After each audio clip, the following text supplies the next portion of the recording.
नमस्कार। मैं राकेश परमार। एक तो आज करीब करीब एक सप्ताह के बाद आप सबके बीच आया हूँ।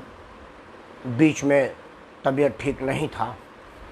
अब मैं बड़ा नेता तो हूँ नहीं कि ट्विटर पर डाल दूँ कि भाई पिछले सप्ताह जो लोग मेरे संपर्क में आए थे कृपया अपनी जांच करवा लें। आजकल ये एक फैशन सा बन गया है, छोटा से बड़ा तक जरूर लिख रहा है कि ये पिछले सप्ताह जो लोग मेरे संपर्क में आए थे वो अपनी जांच करवा लें। तो हमने बोला कि भाई पैनिक करने की क्या ज़रूरत है, हम अपनी ही जांच करवा लें और डॉक्टर के सलाह पर हफ्ता दिन का आराम फरमा लें। आप सबकी दुआ शुभकामनाएं और आशीर्वाद से बिल्कुल स्वस्थ हैं और आपके सामने उसी ऊर्जा, उसी शक्ति और उसी जोश से, उसी मकसद से आपके समक्ष हाजिर हैं। आप सब अपना आशीर्वाद दीजिए। आप सबको शायद प्रणाम। मित्रों, बिना भूमिका, बिना घुमाए फिरे आज का मुद्दा कि क्या रवि किशन सांसद, रवि किशन फिल्म कलाकार, रवि किशन पूर्वांचल के लाल और सबसे बड़ा रवि किशन भारत का नागरिक जो उत्तर प्रदेश के जौनपुर के रहने वाले हैं, गोरखपुर से सांसद हैं और मुंबई में रहते हैं, मद्रास वगैरह में भी फिल्मों में काम करते हैं। मतलब उत्तर से दक्षिण तक, पूरब से पश्चिम तक जिस आदमी की लोकप्रियता है, अपने दम पर, अपने जम पर, उनके माता पिता में से कोई आदमी सिनेमा में नहीं था और ना ही किसी प्रधानमंत्री का परिवार से उनका परिचय था। ऐसी स्थिति में सेल्फ मेड आदमी जो अपने से खाना बनाया और अपने खाया, उन्होंने अपनी थाली भी खुदे सजाई और खुदे सेवन भी किया, वो आदमी ने अगर कुछ कहा है तो उस पर एक चर्चा बनती है। चर्चा ये है कि क्या रवि किशन ने पूंछ पे पाँव रख दिया। आपने कहा जाता ना, क्योंकि बिलबिलाहट ये बता रहा है कि रवि किशन ने शायद पूंछ पे पाँव रख दिया है। चर्चा करते हैं रवि किशन के उस बयान का जो उन्होंने संसद में दिया। जो संसद में बयान दिया वो रवि किशन नहीं थे, वो थे माननीय सांसद सदस्य गोरखपुर श्री रवि किशन शुक्ला साहब। अंतर है, रवि किशन फिल्म कलाकार, वो रवि किशन है। लेकिन गोरखपुर जिस बात पर बवाल हुई है वो रवि किशन नहीं है, वो है माननीय सांसद सदस्य गोरखपुर श्री रवि किशन शुक्ला साहब, जिन्हें हम रवि किशन के नाम से जानते हैं। तो श्री रवि किशन शुक्ला साहब सांसद गोरखपुर ने संसद में मिले अपने अधिकार का प्रयोग करते हुए उन्होंने प्रश्न किया कि भाई चीन और पाकिस्तान के माध्यम से हमारे देश में नशा का अवैध कारोबार हो रहा है, जिससे हमारा युवा पीढ़ी परेशान है। मैं नहीं समझता कि भारत का कोई भी नागरिक इस प्रश्न से इत्तेफाक न रखता हो या इस प्रश्न से अपने आप को रिलेट न करता हो या उसे इस प्रश्न से तकलीफ ना हो। मुझे लग रहा है कि अगर उसे तकलीफ नहीं है तो फिर वो भारत का नागरिक नहीं है, जिसने इस प्रश्न पर अपना आशीर्वाद, अपना समर्थन, अपना सहयोग नहीं दिया कि हमारे देश में नशाखोरी का अवैध कारोबार हो रहा है, क्योंकि हमने नशाखोरी को वैध किया नहीं है तो अवैध ही है। रवि किशन जी ने ये एक जेन्युइन प्रश्न उठाया। उसके ठीक अगले दिन उसी संसद में, राज्यसभा में अपने दिए अधिकार का प्रयोग करते हुए श्रीमती जया बच्चन जी ने अपना एक विरोध दर्ज कराया। उनका जो विरोध दर्ज था वो दोनों आदमी के लहजे पे जाइए। जया बच्चन जी ने कहा कि आप जिस थाली में खाते हैं उसी में छेद करते हैं, पूरा फिल्म इंडस्ट्री को आप बदनाम करते हैं। जया बच्चन ने अर्ध सत्य बोला, रवि किशन ने पूर्ण सत्य बोला। ये अर्ध सत्य और पूर्ण सत्य की लड़ाई है और उसी पर जो समझ में आएगा आपके सामने रखूंगा, उसके बाद आपको समझ में आएगा कि कौन क्या बोल रहा है। पहले रवि किशन के बाद रवि किशन ने कहा कि कुछ लोग नशा का अवैध कारोबार कर रहे हैं और ये हमारे फिल्म इंडस्ट्रीज में भी अब फैलता जा रहा है। हमारी सरकार ने कुछ लोगों का धड़ पकड़ किया है, जो कि सच भी है। कई लोगों के हाथ में नशा की पुड़िया पकड़ी गई है, नशे की सामग्री पकड़े गए हैं, नशे का बातचीत करने का इलेक्ट्रॉनिक एविडेंस पकड़े गए हैं। उसी आधार पर सरकारी संस्था नेशनल गिरफ्तार किया है और उन लोगों को कोर्ट ने ट्रायल चलाया है। मतलब कोर्ट में ट्रायल चल रहा है, मतलब अभी वो कोई जमानत पर नहीं है, उन लोगों की जमानत मंजूर नहीं की गई। मतलब भारत के विद्वान न्यायाधीशों ने जिन लोगों को माना है कि ये ड्रग पेडलर है और ड्रग में इन्वॉल्व है, उन लोगों को रवि किशन ने अगर संसद में कहा है तो ना तो ये व्यवहारिक रूप से गलत है, ना कानूनी रूप से गलत है, ना ही एक संसद के अधिकार के रूप में गलत है। इस प्रश्न का तो प्रतिकार होना ही नहीं चाहिए। तो रवि किशन का पूर्ण सत्य पर जया बच्चन जी का अर्ध सत्य क्या है, ये आपके सामने रखते हैं। जया बच्चन जी ने कहा कि फिल्म इंडस्ट्री को बदनाम की जा रही है। बिल्कुल नहीं की जा रही है। रवि किशन ने कहा कि फिल्म इंडस्ट्री में जो लाखों लोग काम करते हैं वो सबके सब नशेली गजली भंगेड़ी है। ये तो रवि किशन जी ने कहा ही नहीं। ना हम कर रहे हैं, ना मीडिया कर रहे हैं, ना कोई कह रहा है। नारकोटिक ब्यूरो वाले ने भी कहा है आपको पकड़ा। जया बच्चन तो सबसे सीनियर कलाकार है, उनके पति श्री अमिताभ बच्चन जी बहुत बड़े कलाकार हैं। अमिताभ, जया बच्चन, ऐश्वर्या राय और अभिषेक बच्चन जेल के अंदर गए क्या? मतलब रवि किशन ये नहीं कहा कि सबके सब नशेड़ी है, सबके सब नशा का व्यापार करते हैं। इसका जीता जाता सबूत है कि आपके चारों लोग जेल में अभी तक नहीं गए और ना ही नारकोटिक ब्यूरो ने आपको नोटिस दिया। मतलब आप नशे के कारोबार में नहीं है तो आपको बिलबिलाहट क्यों? ये सीधा प्रश्न है। और अगर कोई नशे का कारोबार करता है तो उसमें आपको छटपटाहट क्यों? इसी प्रश्न का मैं जवाब दूंगा। मित्रों, जया बच्चन जी कलाकार कितनी है वो मेरे जैसा साधारण आदमी कह ही नहीं पाएगा। आला दर्जे के कलाकार हैं। उनके कलाकारी पर तो लेस मात्र भी प्रश्न नहीं उठा सकता आदमी। वो जितनी महान कलाकार हैं उन्होंने अपने आप को प्रूव किया है कि वो कला क्षेत्र की बहुत बड़ी हस्ती हैं। लेकिन जितनी बड़ी कला की हस्ती हैं आदमी उतनी छोटी है, सोच उनका उतना ही छोटा है। ये उन्होंने प्रूव किया है। कहाँ? ये मैं आपको सिलसिलेवार बताता हूँ। जया बच्चन जी जया बहादुरी थी, उनको जया बहादुरी का काम करना था। तब जब उन्हीं के मुंहबोली बहन और उन्हीं के हम मतलब इंडस्ट्री में काम करने वाली जया प्रदा, जो कि उसी लोकसभा के सम्मानीय सदस्य भी हैं, और उन्हीं के भाई आजम खान साहब, जिनको भाईजान कहती हैं, आज भी भाईजानी और भाई साहब कहती होंगी। आजम खान ने जब जया प्रदा के कच्छे का कलर बताया था, जया प्रदा को उस दिन ऑब्जेक्शन करना था। ये कहना था कि अब जिस थाली में रहते हैं उसी में छेद करते हैं। आजम खान को उनको बोलना चाहिए था कि आजम भाईजान, हम एक ही परिवार के हैं, संसद में सदस्य हैं, राजनीतिक पार्टी भी हम सबकी एक ही रही है और हम लोग एक ही हैं, और आप एक महिला के कच्छे का कलर नहीं बताना चाहते, क्योंकि भारतीय संस्कृति में महिलाओं को सम्मान किया जाता है। जिस तरह से जया जी को मैं सम्मान से सिर झुका करके प्रणाम करता हूँ। रवि किशन ने भी कहा है कि मैं उनका पाँव छूता हूँ। रवि किशन ने भी जया बच्चन के लिए कोई अपशब्द बात नहीं किया। कृपया ध्यान दिया जाए, जहां मैं सिर्फ रवि किशन कह रहा हूं वो फिल्मी कलाकार है, और जहां मैं माननीय सांसद कह रहा हूं वो गोरखपुर का सांसद है। नोट किया जाए, कई आदमी के दो चरित्र है। लोकसभा में जो बयान आया है वो माननीय सांसद श्री रवि किशन साहब का है, लेकिन वो जो पांव छूने का बात कह रहा है वो सिनेमा का जया जी से जूनियर कलाकार है। जया जी के बाद आए हैं। जया जी के तो बेटे की उम्र के हैं, अभिषेक से थोड़ा ही बड़े रवि किशन होंगे। तो जया बच्चन तो रियली बहुत सीनियर कलाकार हैं। जया बच्चन जी को तब अफसोस नहीं हुआ जब उन्हीं के आजम खान ने कच्छे का कलर बताया। जया बच्चन जी को एक बार फिर बयान देना चाहिए था कि भाई फिल्म इंडस्ट्रीज में कोई एक चुना हुआ जनप्रतिनिधि, राज्यसभा का सदस्य, माननीय सांसद किसी को हरामजादा कहता है, मैं कान पकड़ के हाथ जोड़ करके जया प्रदा के सभी प्रशंसकों से क्षमा मांगते हुए कह रहा हूं कि क्या जया बच्चन हरामजादी हैं? ये इसलिए कह रहा हूं, उनके मतलब संजय निरुपम के भाषा में, मतलब नोटी है जया जी।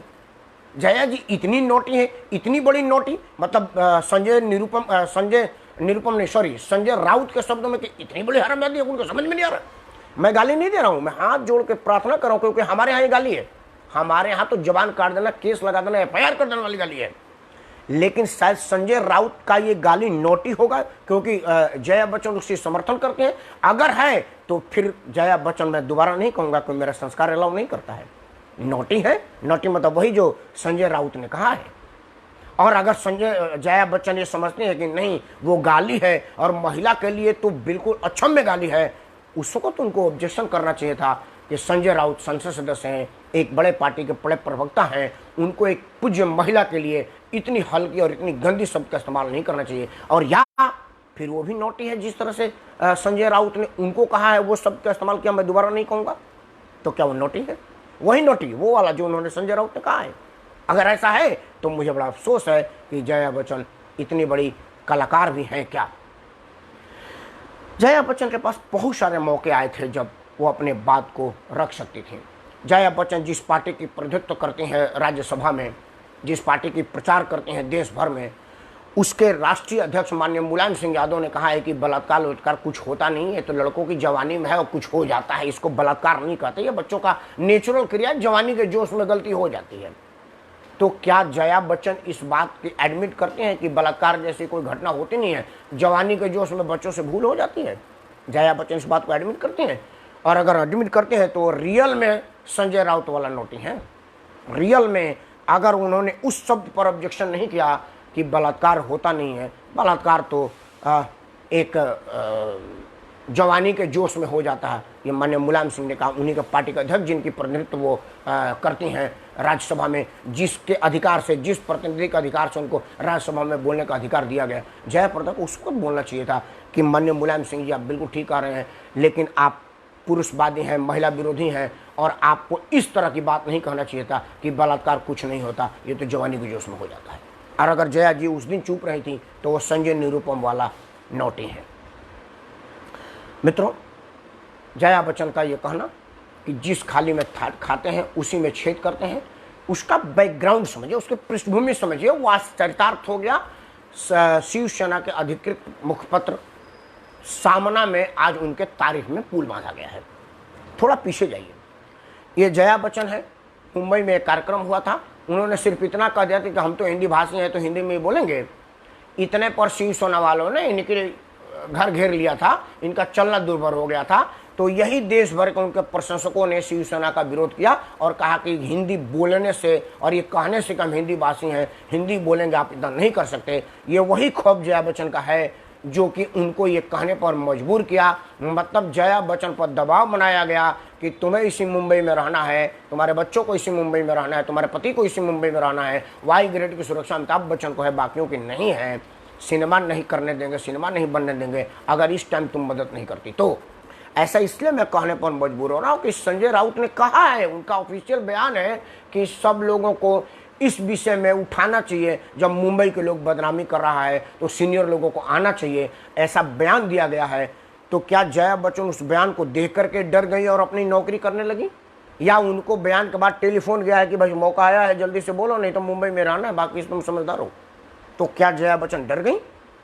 और अगर जया बच्चन डर गई तो ये और भी बहुत गलत है, अफसोसजनक है। जया बच्चन को इस विषय पर जवाब देना पड़ेगा, इस विषय पर अपनी बात रखनी पड़ेगी। अब जहाँ तक रहा जया बच्चन की निजी परेशानी की बात, तो जया बच्चन की परेशानी मैं समझ सकता हूँ। जया बच्चन का बेटी मुंबई में रहती है, दामाद दिल्ली में रहता है। बेटा बहू का स्थिति सबको मालूम ही है, क्योंकि अभी कोरोना ने साबित किया था कि कौन कौन लोग कितने डिस्टेंस में घर में रहते हैं। ये अभी जब कोरोना हुआ था उनके परिवार में, तो कहा जाता है ना कि सोशल डिस्टेंस मेंटेन नहीं होगा तो कोरोना पकड़ेगा। तो वो बीमारी ने बताया है कि कौन कितने डिस्टेंस में उस बहुत बड़े बंगले में रहता है, ये कोरोना ने खोल दिया है। अब तो या तो घर में डिस्टेंस है बहुत ज़्यादा लोगों में और डिफरेंस है, या फिर कोरोना कोई बीमारी बच्चन परिवार में हुई नहीं थी, वो अस्पताल का विज्ञापन करना था, इस वजह से वहाँ जाना था, क्योंकि एक बार जाने से अस्पताल का विज्ञापन हो जाता। जया जी को इस विषय में भी बताना पड़ेगा। खैर, जया जी ने कहा है कि फिल्म इंडस्ट्री में बहुत बड़े बड़े लोग हैं, उन्होंने बड़ा बड़ा काम किया है, बड़े बड़े नाम किया है, और ऐसे लोगों को थाली में छेद नहीं करनी चाहिए। तो पहले थाली में छेद की बात करते हैं, तो मैं समझ रहा हूँ कि सबसे पहले थाली में छेद का चर्चा करना चाहिए आदरणीय श्रीमती सोनिया गांधी। वो एक जीवित महिला है। राहुल गांधी और प्रियंका गांधी का मुझे लग रहा है कि शायद उस वक्त उम्र बहुत छोटा रहा होगा, लेकिन सोनिया जी को भगवान स्वस्थ रखे, लंबी उम्र दें। सोनिया जी अभी हैं इस टाइम में, मेनका गांधी भी हैं इस विषय में, मेनका जी भी बता सकती हैं कि कौन किसके थाली में कितना छेद करता है और कैसा छेद करता है, क्योंकि गांधी परिवार और बच्चन परिवार का साथ और संबंध दुनिया से छिपा नहीं है। अमिताभ बच्चन आज जिस मुकाम पर हैं वो गांधी परिवार के नाम से हैं, संसद का सदस्य भी बने थे। अब आते हैं, चूँकि ज़्यादा नहीं बोलूँगा, बहुत दिन के बाद आया हूँ तो लंबी बहस ना हो। अब आते हैं आला दर्जे के कलाकार का, जया बच्चन जी के कलाकार का, जया बच्चन के अभिनय का, जया बच्चन के फिल्मों का मैं बिल्कुल अच्छा आदमी हूँ। बहुत उन्होंने अभिमान सम्मान कई फिल्में गेम मिली की है, नया पुराने हर तरह के अभिनय क्षमता बिजोड़ है उनका, मैं नतमस्तक हूँ क्षमता पर। लेकिन उनके पति श्री अमिताभ बच्चन जी इस स्थिति पर आज के तारीख में हैं कि वो अपने लिए रोल लिखवा सकते हैं, कह सकते हैं कि मेरे को ये वाला रोल दो। याद करिए उनकी उम्र का रजनीकांत रोबोट पिक्चर में काम करता, उन्हीं की बहू उसमें उसकी हीरोइन थी। रजनी साहब ने भारत में रोबोट साइंस को बढ़ावा देने के लिए कि सब लोग रोबोट देखें और रोबोट में रजनीकांत का द्वारा हुआ कलाकारी के, तो बच्चे सीखेंगे कि रोबोटिक साइंस में हमारा भविष्य है, वो कुछ लेसन लेंगे। शिवाजी फिल्म उन्होंने किया जिसमें ब्लैक मनी को व्हाइट मनी और लोगों की गरीबी दूर करने का लेसन था। उन्होंने एक ऑटो रिक्शा वाला पर किया, लेकिन बदले में अमिताभ बच्चन का क्या, कालिया, चोर, सिकंदर, तांगा वाला। और अमिताभ बच्चन के फिल्मों की मोरल पृष्ठभूमि की बात है कि 77 साल की उम्र वाला 17 साल के लड़की से आहें भरता है और उसके जिस्मों पर नज़र डालता है। तो क्या अमिताभ बच्चन और लोगों को ये बता रहे हैं कि अगर आपके घर में आपके बेटी, पोती, नतनी के साथ कोई लड़की आए तो आप उस पर उसी तरह की नज़र डालें जिस तरह से अमिताभ बच्चन डालते हैं फिल्मों में, जिसका नाम था निःशब्द। और उस पर मैं कुछ बोलने के लिए नहीं है मेरे पास कोई शब्द, आई एम टोटली स्पीचलेस, निःशब्द। तो अमिताभ बच्चन को ये भी सोचना पड़ेगा कि भाई आप कौन कौन से कर्जा के फिल्म काम किए हो, किस कलाकार के साथ काम किया और कौन से कला क्षेत्र में काम किए हैं, कौन सा बड़ा नाम किए हैं। अमिताभ बच्चन समाज के हित में और समाज के बढ़ाने में कितना बड़ा काम किया अमिताभ बच्चन को बताना पड़ेगा। क्योंकि जो आदमी 77 साल की उम्र में 17 साल के लड़की के उत्तेजक अंगों पर नजर रखता है, वो मानता हूं कि ये कलाकार लोग हैं और कला क्षेत्र में इस तरह के बुजुर्ग लोग होंगे जिनकी वो रोल अदा कर रहे हैं। रियल लाइफ में ऐसा नहीं होंगे, रियल लाइफ में नहीं होंगे, रियल लाइफ में है। लेकिन अमिताभ बच्चन को रियल लाइफ में भी ये काम करने के विषय 50 बार सोचना चला। शत्रुघ्न सिन्हा का इंटरव्यू मुझे याद है, जब उन्होंने इस पिक्चर को देखा तो बोला कि मुझे अगर पैसा भी दे के काम करना होता तो मैं ये फिल्म नहीं करता कि 77 साल का बूढ़ा एक 17 साल के उत्तेजक अंगों पर नजर डाल रहा है, मैं इसका विज्ञापन करूं, देश दुनिया में बताऊं कि हमारी बेटियां, हमारी पोतियां किसी के घर जाए तो कोई अगर बुजुर्ग पुचकारता है, उसको प्यार से दुलारता है तो वो लगे कि यार ये अमिताभ बच्चन तो नहीं है।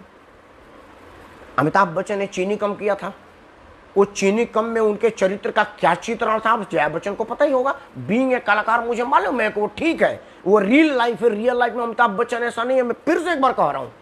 लेकिन मोरल तो अमिताभ बच्चन की है ना कि वो समाज में क्या दे रहे हैं। अमिताभ बच्चन आज इस दर्जे पर है कि लोग उनके दरवाजे के सामने खड़ा रहते हैं कि भाई कब अमिताभ बच्चन के दीदार हो, और घंटों घंटों धूप में, धूल में, बारिश में खड़े रहते हैं उनके जन्मदिन के दिन और इस अवसर पर अमिताभ बच्चन बाहर आएंगे और ऐसे ऐसे अपने बुर्ज से खड़ा होकर करेंगे। उनका बुर्ज पर खड़ा होना और ऐसे हाथ हिलाना ही लोगों के लिए बहुत बड़ी बात है। तो अमिताभ बच्चन की जिम्मेवारी बनती है और इस स्तर पर है अमिताभ बच्चन जो वो कहेंगे कि काम करो जिस तरह से रजनीकांत ने रोबोटिक साइंस को बढ़ाने काम किया, तुम किसी और साइंस बढ़ाने वाली फ्रिक्शन की पिक्चर बनाओ, मैं उसमें काम करना चाहता हूँ। अमिताभ बच्चन कहते हैं कि भाई कमर्शियल तो किसी में होगा, रजनीकांत का वो कमर्शियल हिट नहीं हुआ, शंकर उस पिक्चर में कमाए नहीं, रोबोट पिक्चर ने कमाई का कितना रिकॉर्ड तोड़ दिया, वो उनको करना चाहिए था। कमल हासन ने एक बनाया था जिसमें एक बौने का रोल किया था सर्कस वाले में। तो आप इस स्तर पर हैं। अब आते हैं छेद करने की। अमिताभ बच्चन जब मुंबई गए थे तो उनके पास इंदिरा गांधी का एक सिफारशी खत था, जिस खत में, हाँ नमस्कार दिलीप भाई, दिलीप जी नमस्कार, उनका एक सिफारशी खत था। महमूद उस समय में आला दर्जे के कलाकार थे और उनको लगा कि यार ये आदमी कहाँ रहेगा, किसी फिल्मों में काम नहीं मिला, जहाँ जा रहे थे लोग करे भाई बास्केटबॉल का खिलाड़ी नहीं चाहिए मुझे, फिल्म में काम करने वाला चाहिए, तुम तो बास्केटबॉल के खिलाड़ी लगते हो, जो बास्केटबॉल टीम बनाऊंगा तुमको लूंगा। अमिताभ बच्चन रोज जो धक्के खा रहे थे, तो महमूद के भाई ने, अली ने उनको अपने घर में आसरा दिया। उस दौरान मोहम्मद अली के भाई अली और अमजद खान वगैरह सब लोग एक टीम मिलते थे, मेल मुलाकात होती थी, दोस्ती बनी। जब अमिताभ बच्चन थोड़ा बहुत सफल हो गए तो सबसे पहला किक उन्होंने महमूद के भाई अली को ही लगाया। अमजद खान अपने एक साक्षात्कार में बता करके मरे हैं और कादर खान, दो लोगों के इंटरव्यू का चर्चा कर देता हूँ, ये मैं नहीं कर रहा हूँ, वीडियो आर्काइव यूट्यूब पर मिल जाएगा। अमजद खान को लगा कि अमिताभ बच्चन मेरा मित्र है और मैं एक फिल्म प्रोड्यूस करके अपना खर्चा निकालूंगा, अमिताभ बच्चन को क्या है, उसको तो मेहनताना लेना है, जो वो देगा वो देगा। अमिताभ बच्चन को इतना घुमाए, इतना पैसा फंसाए कि अमजद खान बर्बाद हो गए, वो बेचारा मर गए, संभल नहीं पाए। कादर खान एक इंटरव्यू में बताते हैं कि अमिताभ बच्चन मेरे को कई पिक्चरों में निकाल दिया गया, मूड से हटा दिया गया, तो एक आदमी ने मेरे को कहा कि एक्चुअली कादर भाई थोड़ा सा आपने गलती है। बोला क्या? बोला आप अमित जी को सर नहीं कहते। बोला सर, मैं तो अमित कहता हूँ। बोला नहीं, अब अमित वो नहीं, अब वो तो बच्चन साहब हो गए, या तो आप बच्चन साहब बोलिए नहीं तो सर बोलिए, नहीं तो आपके साथ नहीं रहा जा सकता है। कादर खान ने बोला कि मैं बिना फिल्म में काम के रह जाऊँगा, मुझे सर नहीं कहना है। तो अमिताभ बच्चन अपने साथी कलाकारों के थाली में कितना बड़ा छेद किए हैं, छेद तो छोड़ो ना, हाथ से थाली ले लिए हैं। ये छुपी बात नहीं है, दुनिया जानती है, इंडस्ट्री में काम करने वाला हर बड़ा छोटा आदमी जानता है। कादर खान, आज ईश्वर उनके आत्मा को शांति दे, अल्लाह उनको जन्नत बख्शे। कादर खान साहब का इंटरव्यू आर्काइव पर मिल जाएगा। थाली में छेद करने की बात जहाँ तक है, अब आज भी अमिताभ बच्चन किस पार्टी में है ये किसी को पता नहीं है, क्योंकि अभी उत्तर प्रदेश में, जब उत्तर प्रदेश में मुलायम सिंह के पार्टी की सरकार थी तो वो आके कह रहे थे कि उत्तर प्रदेश में दम, क्योंकि अपराध हैं यहाँ बहुत कम, क्योंकि उनके पत्नी को राज्यसभा में भेजा गया था और उनको और कुछ कार्यक्रम के विषय में बात की गई थी। उसके पचाव वो कांग्रेस की तरफ से सांसद थे। अब मोदी जी को उन्होंने देखा कि मोदी का उठान चल रहा है तो वो कच्छ में ऊँट चराने लगे। वो कहते हैं कि मैं इन सब सोशल कॉज के लिए चार्ज नहीं करता। मानता हूँ चार्ज नहीं करते, लेकिन मेरा अगर नरेंद्र मोदी से रिश्ता हो तो मैं अपने घर में जो 2-4 करोड़ रुपया वो दान कर दूंगा। चार्ज की क्या जरूरत है भाई? आप मेरा नरेंद्र मोदी के साथ एक फोटो खिंचवाइए। भारत के प्रधानमंत्री परम आदरणीय श्री नरेंद्र मोदी जी मेरे कंधे पर हाथ रख करके फोटो खिंचा और कहे कैसे हो राकेश, ठीक हो? मैं 2-4 लाख करोड़ तो मेरे पास है नहीं, मैं 2-4 लाख प्रधानमंत्री राहत कोष में आज ही दान कर दूंगा, क्योंकि प्रधानमंत्री का कंधे पे हाथ किसी करोड़ अरब से कम है क्या? अब अमिताभ बच्चन को ये मालूम नहीं है कि एक बार सलमान खान ने पतंग उड़ा लिया था, उसके सारे केस उड़ गए थे। प्रधानमंत्री का साथ अमिताभ बच्चन भोले हैं क्या? नहीं बता पाता। ओंकार भाई को नमस्कार। तो ये बात जया बच्चन को बतानी चाहिए थी। जया बच्चन की बिलबिलाहट समझ में आती है, क्योंकि Jaya Bachchan was directed by the highest political family in Maharashtra. क्योंकि ये जांच की आंच उनके घर तक जा रही है, तो वो कहा गया कि जया जी उस मैदान में कूदे ताकि टीवी वालों की मूवमेंट आप ही पर है। लेकिन धन्य हो रिपब्लिक चैनल, उसने नहीं जया बच्चन के जाल में फंसा। वो अपना खेल दिखा रहा है कि भाई ये वाला पकड़ा गया, ये वाला आया, ये वाला जांच गया। वो पकड़ रहा है और जांच की आंच उस घर तक जाएगी जिस घर को बचाने के लिए जया बच्चन ये सारा अपना बयान दे रही हैं। लेकिन जया बच्चन को कंगना रनौत के घर तोड़ने पर भी बोलना चाहिए था कि उसी घर के बगल में एक घर को 8 दिन की नोटिस दी जाती है और दूसरे को 8 घंटे की दी जाती है। ये ठीक बात नहीं है। कंगना रनौत को हरामजादा कहने में कहना चाहिए था कि भाई हरामजादा हमारे उत्तर भारत में गाली होता है, महाराष्ट्र में नोटिस हो सकता है।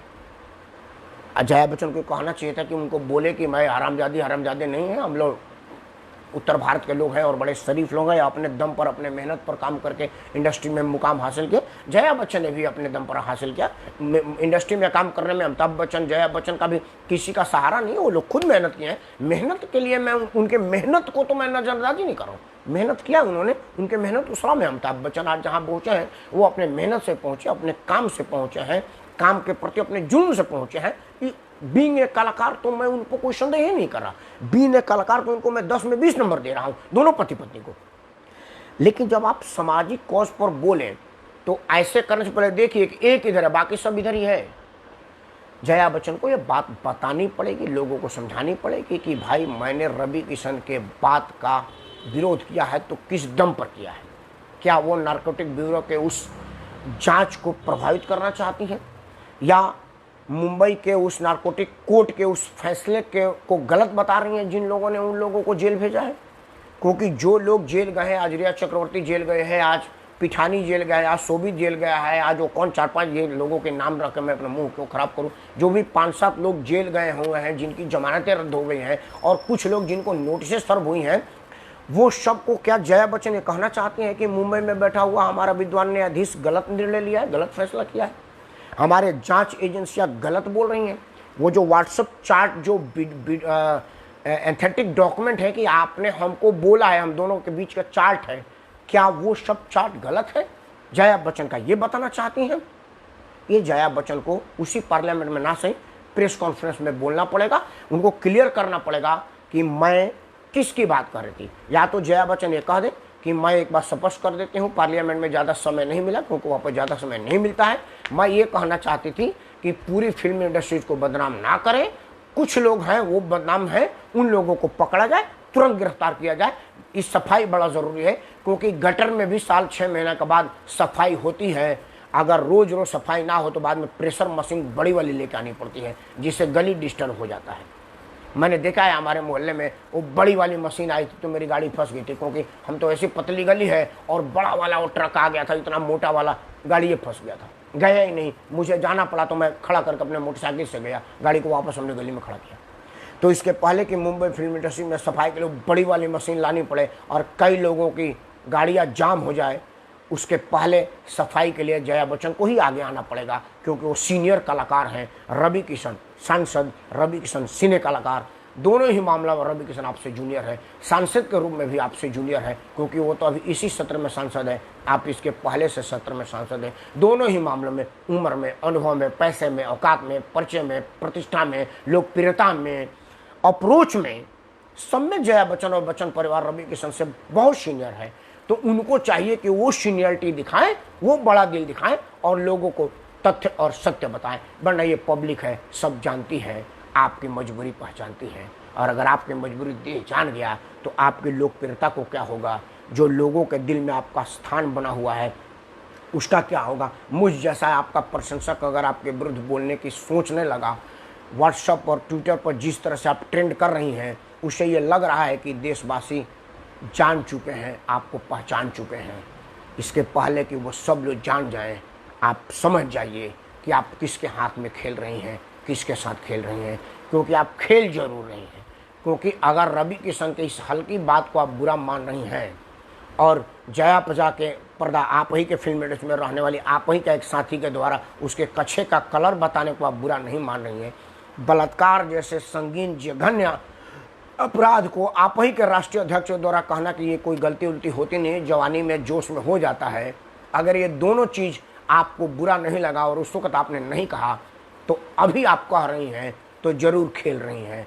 किसके हाथ की खिलौना है और कौन आपके साथ खेल रहा है ये दुनिया जानती है, आप भी जानती हैं। लोगों को बता दीजिएगा तो आपका अपराध कम हो जाएगा, क्षम्य हो जाएगा, नहीं तो ये पब्लिक है, सब जानती है। मित्रों, मैं रवि किशन के उस बात का समर्थन करता हूँ, कंगना रनौत के हर बयान का मैं समर्थन करता हूँ। सिर्फ 2-3 बयानों का मैं क्लियर कर दूँ। कंगना रनौत चुने हुई जनप्रतिनिधि का जो तुम तलाम कर रही हैं, मुझे वो अच्छा नहीं लग रहा है। उन्होंने आज भी जया बच्चन के लिए कुछ हल्के शब्दों का प्रयोग किया। विरोध करना चाहिए, मैं भी जया जी का विरोध कर रहा हूँ, लेकिन शालीनता बनी रहनी चाहिए, क्योंकि हमारे संस्कृति में शालीनता का बड़ा स्थान है। आप विरोध कीजिए, शालीनता के साथ कीजिए। मुद्दे का विरोध किया, मैं अमिताभ बच्चन का विरोध किया, अभी कह रहा हूँ कि अमिताभ बच्चन मेरे लिए विरोध के लायक है, तो ये मतलब है कि अमिताभ बच्चन ने कुछ विरोध लायक काम किया होगा। जया जी तो सीधा घृणा के लायक बन गई हैं, मेरे विरोध तो छोड़ दीजिए, क्योंकि जया बहादुरी दिखाती अगर मुलायम सिंह के उस बयान का विरोध कर देती, अगर आजम खान के उस बयान का विरोध, क्योंकि ये 2 बयान तो मतलब देने वाले का जबान गल जाना चाहिए और सुनने वाले की कान गल जानी चाहिए। महाराज, अगर आप महिला भक्त हैं और महिला के प्रशंसक हैं और आप देश की नागरिक हैं, सम्मानित संसद है, तब तो आपने अपनी सीट बचाने के लिए नहीं बोला। क्योंकि अगर मुलायम सिंह विरुद्ध बोलिएगा, राज्यसभा आज ही खत्म हो जाएगा आपका, आप सांसद से पूर्व सांसद हो जाएंगे, और जहां पूर्व सांसद होगी इनकम टैक्स का छापा है आपके दरवाजे पर।